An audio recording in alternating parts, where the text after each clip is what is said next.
Hola, ¿qué tal amigos? ¿Cómo están? Yo soy Ricardo Ramírez y esto es Libros y Escombros de Comunicólogos. Esta semana para comentarles del libro Lecciones de Liderazgo Creativo, escrito por el director general de Disney, Robert Iger, publicado en el año 2020. Es un libro muy reciente por Penguin Random House, grupo editorial. Hace un par de años Disney anunció el lanzamiento de su plataforma Disney Plus. Es la plataforma de streaming donde incluía a unas marcas de entretenimiento gigantescas como La Guerra de las Galaxias, Pixar, Marvel y lo que es Fox. ¿Cómo es que Disney se fue apropiando de estos íconos del entretenimiento mundial? En este libro se narra esa historia y muchas otras muy interesantes.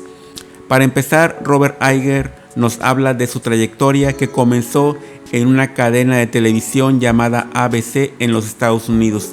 Él se hacía cargo principalmente de lo que es las transmisiones deportivas, incluso llegó a transmitir unas Olimpiadas de invierno.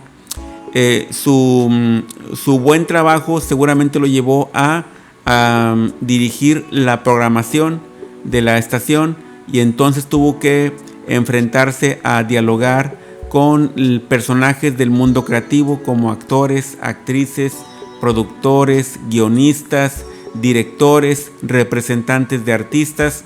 Y bueno, en algún momento la cadena ABC fue absorbida, fue comprada por la empresa Disney.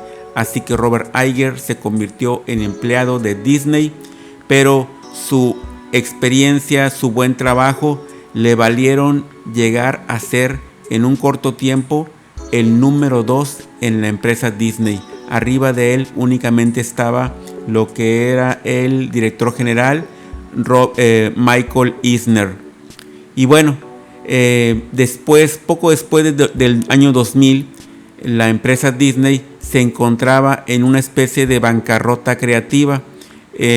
Muchas de sus películas, de sus lanzamientos, películas como Tarzán, El Jorobado de Notre Dame, Lilo and Stitch y muchas otras películas que siempre se esperan que sean unos trancazos en taquilla, realmente no tuvieron tanto éxito. La crisis iba en serio, tanto así que se decidió cambiar de director general, cambiar a Michael Eisner, y fue entonces que Robert Iger levantó la mano: yo quiero ser el director. Y en ese momento comenzó el enfrentamiento con su peor enemigo, que es el Consejo de Administración de Disney. Esto es un grupo de personas que se sientan en torno a una mesa y cada una de ellas representa a los inversionistas, representa millones de dólares. Estas personas estaban convencidos de que había que hacer un gran cambio en la dirección de Disney. Necesitaban ideas frescas, ideas nuevas, por eso buscaban a alguien externo, mientras que Robert Iger significaba alguien que ya había estado trabajando en Disney por muchos años, dirigiéndolo casi, y por lo tanto, pues él también era él había sido responsable de la crisis. Y bueno, en eso estaba Robert Iger, de pensar cómo poder convencer de que él era el director ideal, cuando llegó un asesor político, un gestor de marca, a hablar con él, y le dijo a Robert que lo que él estaba haciendo en ese momento era una campaña político-electoral, porque tenía que convencer a sus electores, a los votantes, y esos electores eran los integrantes del Consejo de Administración. Le pidió a Robert que le definiera las prioridades de la empresa, y Robert pues arrancó diciéndole la prioridad 1, 2, 3, 4, 5, 6. Es que realmente hay muchas cosas que hacer en una empresa. Sin embargo, el asesor político le indicó: únicamente tienen que ser 3 prioridades, porque si son más ya no son prioridades. Y esa es una de las primeras lecciones de Robert Iger, porque siento yo que estas prioridades se pueden aplicar a muchas empresas. 3 prioridades. La primera es la calidad. Parece una obviedad, pero en el caso de Disney eso estaba fallando. Tenían que hacer mejores películas, mejores historias que funcionaran para todo tipo de público, que generaran dinero y etcétera, etcétera. Entonces la calidad para ellos era fundamental. El segundo punto es la tecnología. Él ya había notado, y es muy común, que la gente le tengamos miedo a la tecnología porque no la comprendemos, porque no sabemos usarla, porque tenemos miedo, etcétera. Y él decía, estaba convencido que había que abordar o utilizar lo último en tecnología para poder sobrevivir y salir adelante. Y el tercer punto es trabajar con una estrategia global. Disney estaba en casi todo el mundo, sin embargo, pareciera que cada sucursal, Europa, América, lo que sea, cada quien trabajaba por su lado. Y entonces había que unificar la estrategia o los objetivos. También comenta que en las entrevistas que tuvo con el Consejo de Administración, ellos siempre le recriminaban todo lo mal que había pasado en Disney y que él era en parte responsable. Y él contestaba de manera muy política: eso es el pasado, pero yo estoy viendo hacia el futuro. Ya no hablemos del pasado, mejor hablemos del futuro y yo traigo soluciones.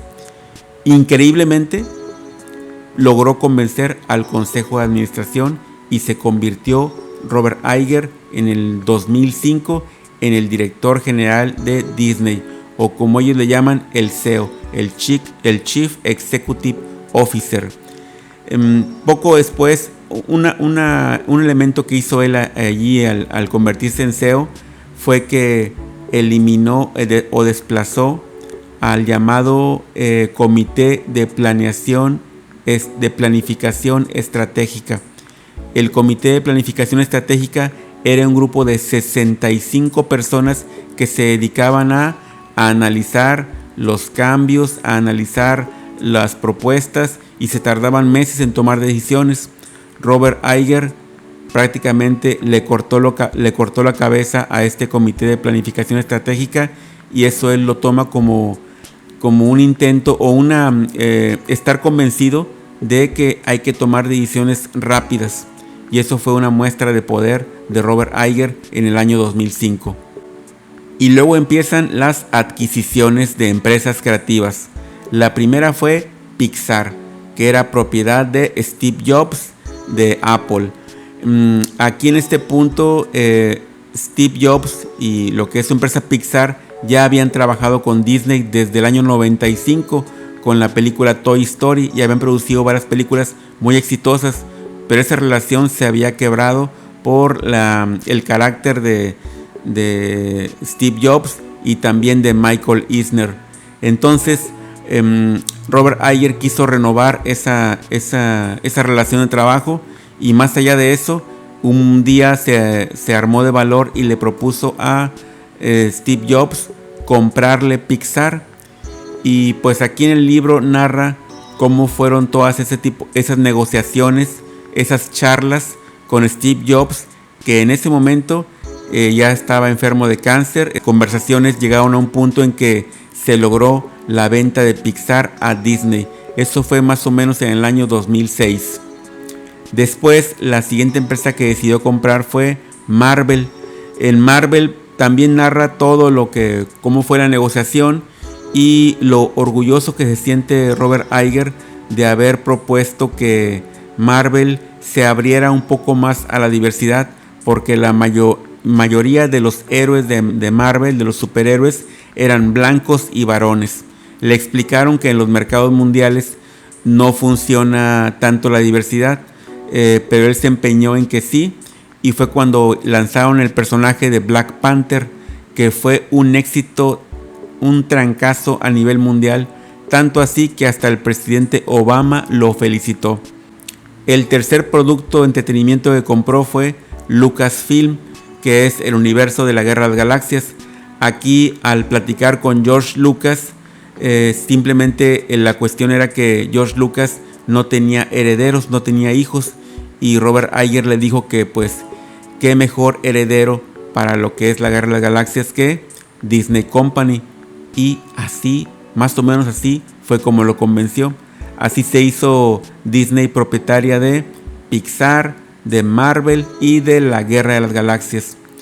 Poco después de eso, en el año 2016, todos conocemos la plataforma de Twitter, la aplicación de Twitter. Pues Robert Iger la compró, prácticamente la compró, pero unos días antes o semanas antes, Robert lo pensó un poco mejor, se echó para atrás y no se logró el acuerdo por completo. Pero prácticamente es para que en el año 2016 Twitter hubiera pasado a manos de Disney, pero no fue así. También un poco después, Robert Iger comenta que estuvo a punto de lanzarse para ser precandidato a las elecciones en Estados Unidos para presidente en el año 2020, pero pues él decidió al final de cuentas no lanzarse. En ese tiempo también fue cuando empezaron a llegar los acuerdos con la 21st Century Fox, que es conocida por los estudios de cine, los estudios de televisión, pero tiene muchísimo más de empresas y de contenido. Esta es una mega fusión, y una vez que se llevó a cabo esta súper tremenda fusión fue cuando se animaron en el año 2019 más o menos a lanzar Disney Plus, la plataforma de streaming, ya con todo este tipo de contenido, tipo de marcas. Aquí la gran reflexión es entender cómo una sola empresa es capaz de monopolizar tantas marcas de entretenimiento. ¿Será bueno o será malo eso? Pues hay que esperar los resultados. Supongo yo que en algún momento Disney va a ser absorbida o comprada por otra marca, o Disney, por ejemplo, va a comprar a Netflix o algo así. Quisiera también retomar el título del libro de Lecciones de Liderazgo Creativo, porque aquí desde la introducción Robert Iger nos da unos 10 principios de liderazgo, y al final en un apéndice nos marca unos fragmentos de sabiduría que son como 36 pensamientos. Tanto los fragmentos de sabiduría como los principios de liderazgo que están aquí en el libro realmente no dejan de ser pues un poco obviedades o un poco ya temas ya muy recurrentes en las clases de liderazgo. Pero bueno, creo que lo más relevante de este libro es tener de primera mano la versión de un director general. Esto no es muy común y por eso es valioso tenerlo para conocer un poco del fondo de estas industrias creativas de entretenimiento, cómo se manejan. Para mí lo más fascinante es contemplar cómo se manejan los consejos de administración. Yo soy Ricardo Ramírez y esto es Libros y Escombros de Comunicólogos. Hasta pronto.